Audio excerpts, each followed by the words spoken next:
confessional poetry.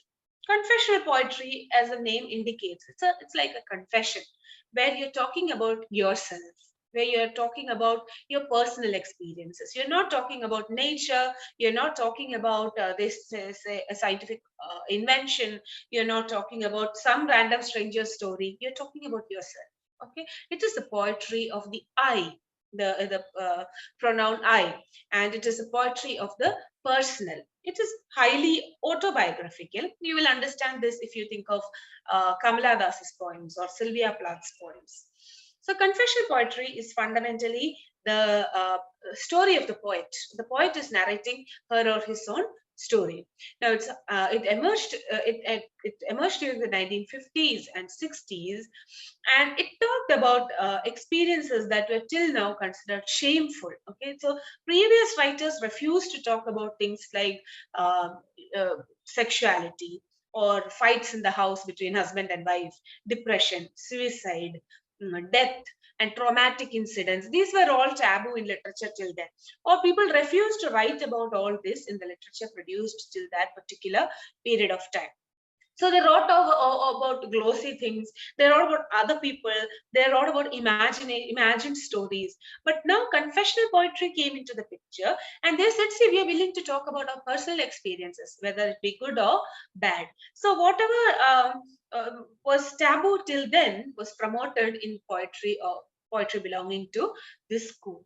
It fundamentally revealed the self of the writer, the poet, and it also talked about by talking about traumatic incidents, it was also an attempt at moving away from the trauma inflicted by the wars, holocaust, and all those traumatic events in history. We say that when we narrate something, we get rid of the trauma. So by talking about marital strife, by talking about war, by talking about death, these people were trying to purge themselves of the trauma of experiencing wars or sexual abuse or Holocaust or whatever. Okay, so there's a kind of catharsis happening through confessional poetry. The term confessional poetry was coined by M.L. Rosenthal, and in his review of Robert Lowell's life studies, he wrote an essay called Poetry as Confession, where he propounded his basic ideas about confessional poetry.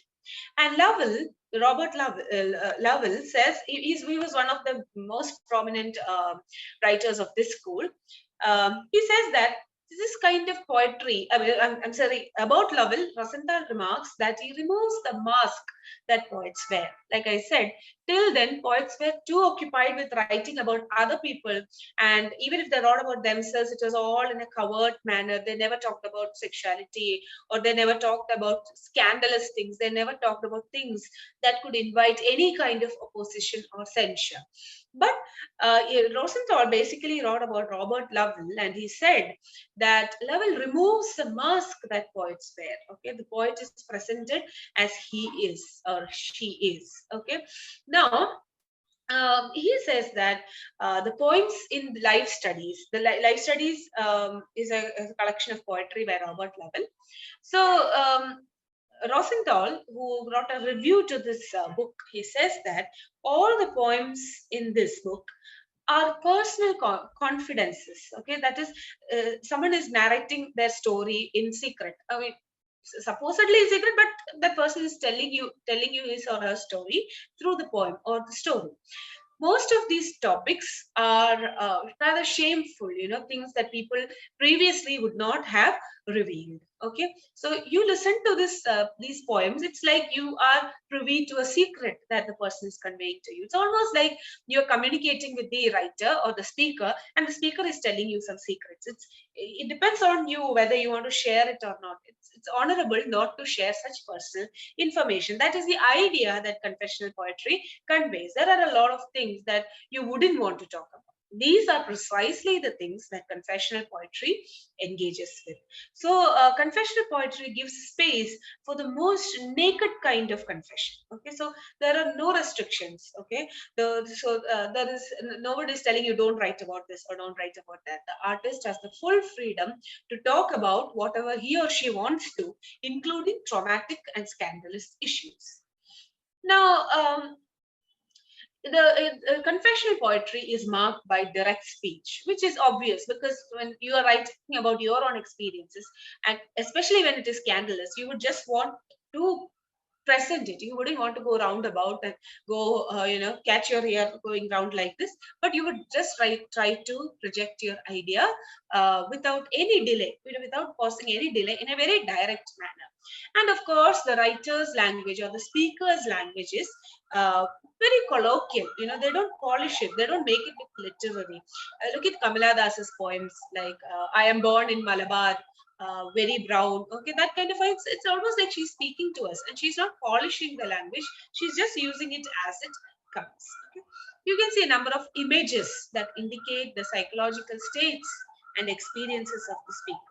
Okay, so imagery abounds in such poems, as we will see when we read a couple of lines from Sylvia Plath's poems. Now, the details of their lives are presented as they are. Generally, what happens is, you might have seen in movies, where in old movies, where when two people are kissing, they don't show the two people kissing, they show two flowers coming together. Okay, so it is a symbolic way of expressing something that wouldn't be accepted by the public. But here in confessional poetry, there are no such symbols. There are no such images. There is no condensation into symbols. Things are presented as they are. And most of the time, or all of the time, the poet is the same as the speaker. Okay, so generally the poet is a part and there's a speaker in the poem, but here the poet is narrating her or his own experiences. And you see the poet as an individual. You are not seeing someone like Wordsworth who is generalizing things, or who is talking about nature. You are not seeing a writer like Shakespeare who is talking about human experiences, but rather you are seeing someone close at hand. You are seeing their lives, you are seeing their experiences, even the traumatic and shameful ones. And confessional poetry refuse to abide by things like meter, rhyme scheme, and all that. Okay, so whatever was considered proper, okay, proper writing, without sexual references, without any indication of trauma, without any indication of substandardness, so to say, if you can call it that. So all these ideas were subverted by confessional poetry. Now, there were some predecessors. I already told you that it emerged during the 1950s and 60s. But even before that, in 1943, Delmore Schwartz wrote a long poem called Genesis. He talked about his own experiences. And Snodgrass's Heart's Needle, it emerged before life studies, but it was with life studies that confessional poetry achieved that label. Okay, when Snodgrass wrote, it was very personal, but later on it came to be included under the stream called confessional poetry. And there was a sonnet sequence written by John Berryman in 1947. It was published in 1967 after confessional poetry took hold through the writings of people like Robert Lowell and Sylvia Plath. Now we'll have a brief overview of some of the writers who wrote in each school.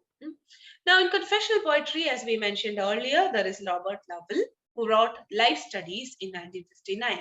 Now, if you look at this, now why in other kinds of poetry, when we are discussing other things like in the last class we discussed the Black Arts movement or Absurdist theatre, we rarely take into consideration the life story or the biography of the writer.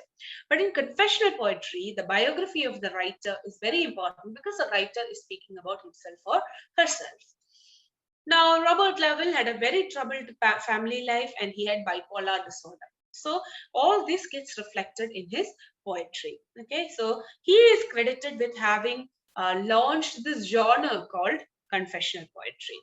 Now, he won a book award for poetry, National Book Award for Poetry in 1960 for his confessional poems. And later confessional writers like Sylvia Plath and Anne Sexton were deeply influenced by Robert Lowell. He used, like I said, he used a mixture of metered verse and free verse. Okay, he does not stick to one rhyme scheme or meter. He used a mix of all this. Okay, and again, like the other confessional poets, the features of whom we discussed, his language was quite colloquial. Okay, now Sylvia Plath says about Robert Lowell that Robert Lowell's poems actually were a breakthrough, okay, brought about a breakthrough in poetry, okay. uh, till then people are writing about kind of flimsy things, or maybe they wrote about deep things but in a detached manner. But Lowell's poems brought a new seriousness to poetry, and it started depicting very personal emotional experiences, okay. So Sylvia Plath appreciates Lowell's courage in presenting his experiences in a mental hospital, his experiences as a bipolar patient of bipolar disorder.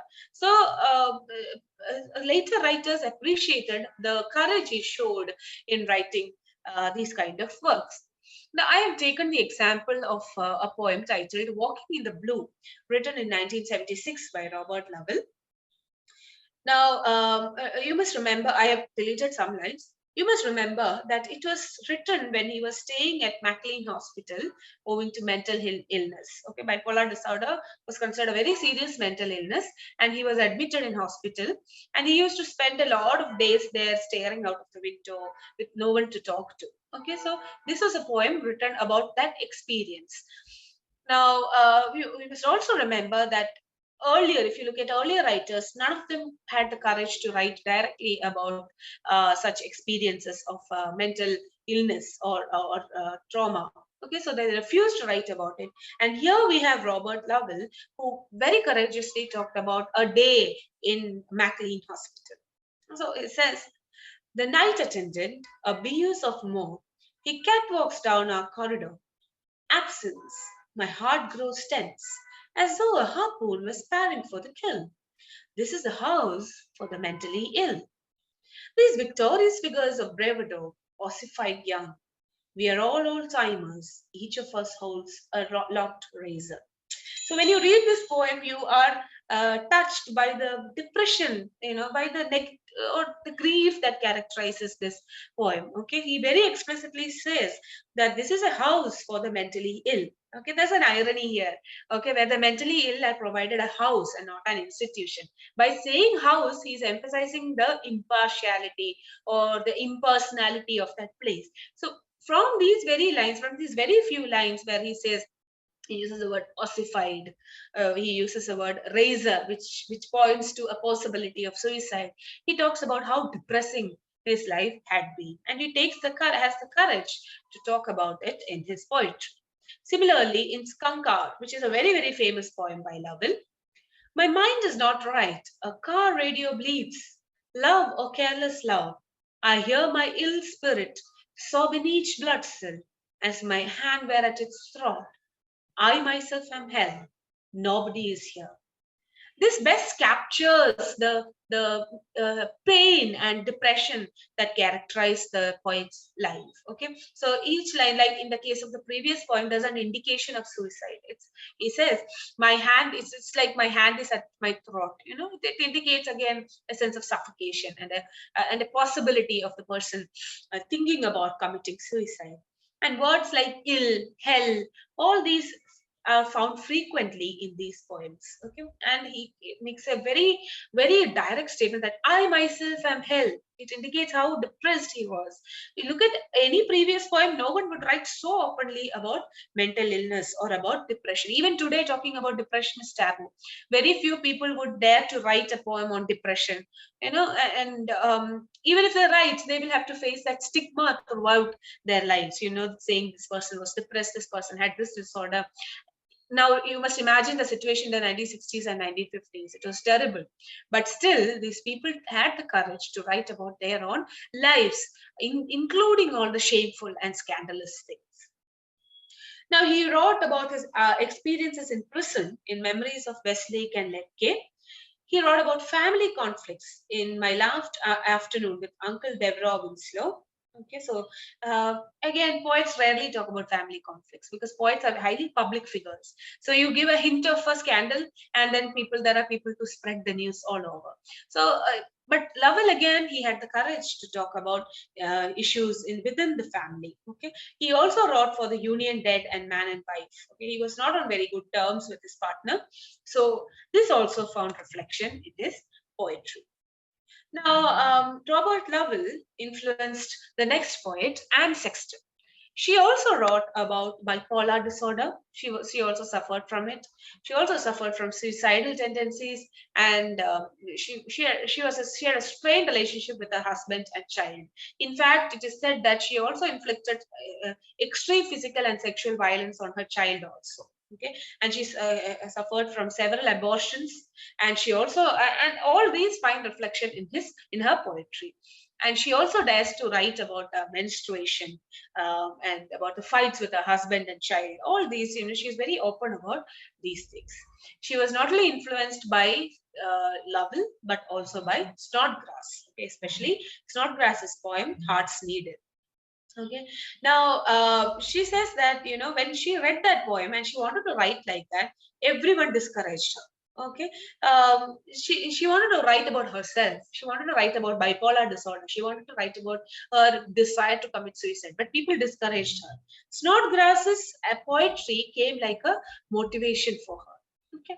So he also studied with Robert Lowell and Sylvia Plath and won the Pulitzer Prize for her work Live or Die in 1967.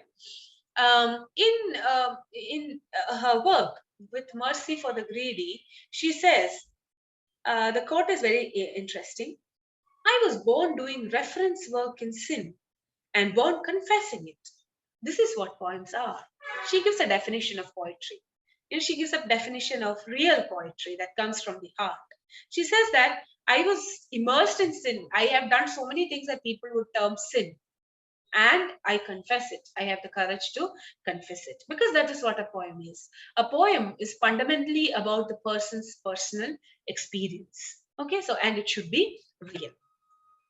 Now, this is yet another poem from Anne Sexton called The Double Image. I am 30 this November. You are still small, in your fourth year. They said I would never get you back again. I, who chose 2 times to kill myself. The blame, I heard them say, was mine. I cannot forgive your suicide, my mother said, and she never could. Okay, so this is a poem written when she was 30 years old, and she has addressed it to her child. Okay, now this child was taken away from her by her mother-in-law because Anne Sexton attempted suicide several times. Okay, because they claimed that Anne Sexton is not capable enough to take care of this child because she is depressed, and they took the child away. And because of these complications and because of her unacceptable behavior, so-called unacceptable behavior, her mother-in-law and husband staunchly refused to give her the child back.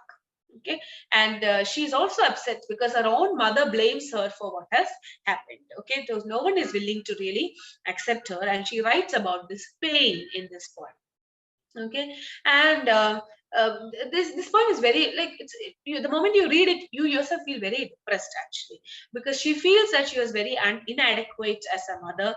She had this guilt that she was not looking after her child, and she had to stay in a mental asylum, and there she tried a second suicide, and then she had a troubled relationship with her parents. Okay, and please look at the second stanza. I checked out for the last time on the 1st of May, graduate of the mental cases. She calls herself graduate of the mental cases. So look at the depression that characterizes these poems. Lowell says, I myself am hell. So look at the way they perceive themselves. Okay, this is a way that all of us sometimes see ourselves to be. But then often we refuse to, we don't want to write about all this. We do not want to make an advertisement out of it. We would feel that people would be voyeuristic. They would be too curious to know more about you.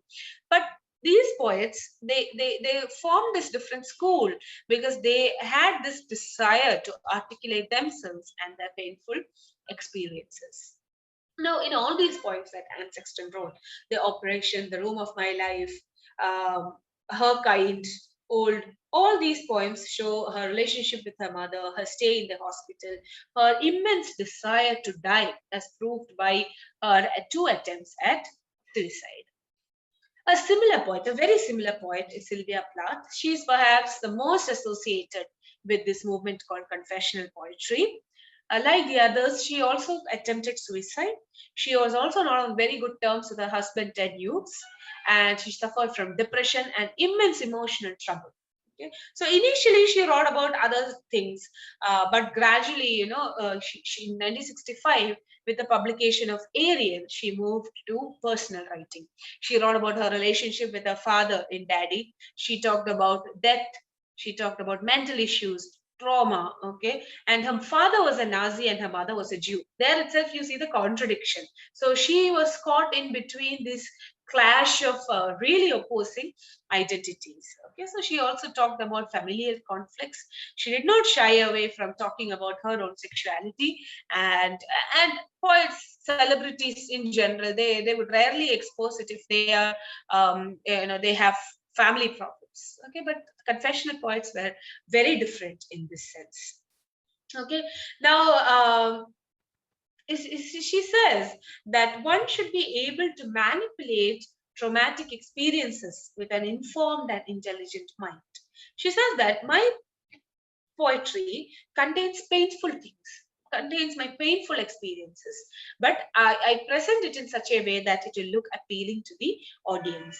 My personal experience is very important, but I should not just keep on writing about myself and myself in a narcissistic manner. Okay, it should have some significance to the larger society. Okay, so she did not want to write about herself and make herself the center of her poetry. Okay, that was not her intention. She wrote about herself, but she had a bigger goal in mind. Like she wanted to talk about Nazism. Okay, she wanted to talk about global events that were unfolding a lot of violence. She talked about violence in her works and the after effect of things like war. Okay, now one of the most important poems considered confessional is Daddy. Okay, um, here she discusses a very strained relationship with her father. Okay, she says, you do not do any more black shoe, in which I have lived like a foot for 30 years, poor and white, barely daring to breathe or chew. Daddy, I've had to kill you. You died before I had time. I never could talk to you. The tongue stuck in my jaw. So you see the hidden rebellion that she carried towards her father. She says that I lived like a foot in a black shoe. Your shoe was dictating. Like she says that her father's interference made her life very limited, and it was like a claustrophobic experience for her. She lived very quiet. She couldn't articulate herself. She could never talk to him because her tongue got stuck in her jaw, because she didn't have the courage to speak to him. She didn't have the freedom to speak to him. She didn't even have the freedom to sneeze in front of him. Okay, so she says, I had no option but to kill you, a kind of metaphorical murder, because she indeed had a very strained relationship with her father. And she in the later stages, whenever she wrote against that kind of power imposed by paternal figures. And then she also used this poem as a way of talking against narcissism. Like I said before, she said that confessional poetry, yes, I write confessional poetry, but it is not just about me. It has some kind of relevance to the larger world. So she continues saying, I thought every German was you, and a language obscene, an engine shuffling me off like a Jew to Dachau, Auschwitz, Belsen. I've always been scared of you, with your Luftwaffe, your gobbledygoo, and your neat moustache, and your Aryan eye bright blue. So she's describing his very Aryan features. You must remember that her father was a Nazi. Okay, so she feels like a Jew in front of a Nazi. So here she's giving a clear reference to his Nazi identity.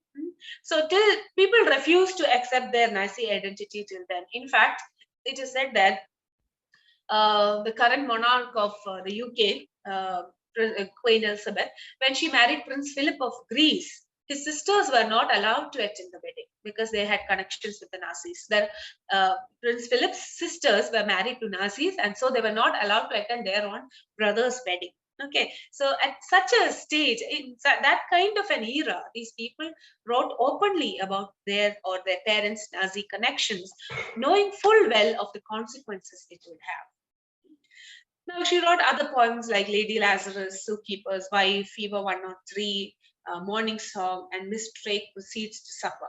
Okay? She talks about Miss Drake thus: the new woman in the ward wears purple, steps carefully among her secret combinations of eggshells and breakable hummingbirds. So this is a new woman in the mental asylum. Okay, so probably she's referring to herself. That woman is walking very carefully as if she's walking on eggshells. Okay, so there's something that is haunting her. There's something that is making her very anxious. So all these found expression in confessional poetry of Sylvia Plath. So other writers include, as I mentioned, W.D. Snodgrass, who wrote Heart's Needle, which signals the beginning of the confessional school of poetry. He also wrote After Experience Taught Me. John Berryman wrote Sonnet 13 and the Dream Songs, but he said, you cannot term me a confessional poet. Okay? I don't want people prying into my life. I reject this label for confessional poetry. He never accepted the fact of him being included in this stream. Now, Gerald wrote The Woman at the Washington Zoo, 90 North, and The Lost World. Elizabeth Bishop and Adrienne Rich, both of whom rejected the label, wrote a number of poems in the confessional style. So whether they rejected it or not, because they belong to the same time period as Sylvia Plath and Sexton, and because they wrote in similar modes, they were brought together as one group called confessional poets. Okay, so currently we have some confessional poets. Okay, so Kamala Das, for instance, we all know her grandmother's house, where she talks about her own experience, her own nostalgia for her childhood home where her grandmother stayed. She talks about her nostalgia and her loss, and she talks about how she's loveless now. No one loves her now. So these kind of insecurities and vulnerabilities get depicted in confessional poems. Now, Mary Howe, Sharon Olds, Morgan Parker, Nicole Seeley, and Cave Edwards. These are all people who wrote in the confessional style. Now, the criticism is obvious. The criticism is a very reason why people rejected Berryman and Adrienne Rich, all of them rejected this label. It's very narcissistic and egocentric. It's all about I. But Sylvia Plath gave an alternate explanation. She said it's not just about I, it is also about events that have significance for others. And if you look at all these poems, you can see some grief, and depression and attempts at suicide. All right. So there's a kind of self-pity involved, and no one would appreciate self-pity that much. Okay. And it's very negative, to say. Life is considered very hopeless, and the poet's life is considered as full of miseries, and it detaches itself from other sufferings. Okay, so here Sylvia Plath says she has a problem with her father, but out there are people who do not have a father at all. Okay, so they who do not, because they don't have a father, no one to work in the family, they don't have anyone to work for them, so they go hungry. So there are bigger issues at hand. That is what people who oppose this confessional school said. They said that it's very shallow. Okay, they say that poetry should make the unbearable bearable. Okay, so whatever is unbearable, it should become bearable by poetry. Okay, but it shouldn't make it worse. They say that confessional poetry makes this grief worse, and the poet just talks on and on and on about her or his personal miseries, making the reading itself very, sad actually.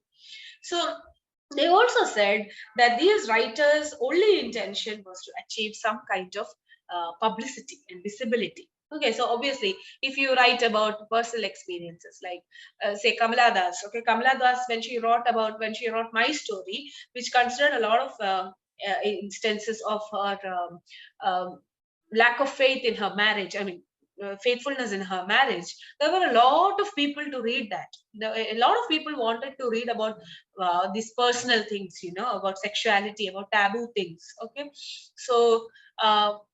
These critics said that the confessional poets wrote like this just to attract attention, just to attract voyeurs and get some visibility. Okay, and they also said that confessional poetry promotes voyeurism among people.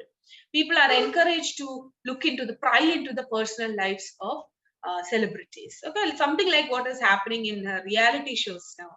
People are made to stay in a house, and there is no privacy. Even near the bathrooms, there are cameras and recorders installed, and there are so many people who view this. Okay, because it promotes the fundamental idea of voyeurism, the desire to see, to pry into another person's lives. Okay, so critics said that confessional poetry encouraged this kind of unhealthy tendencies. Okay.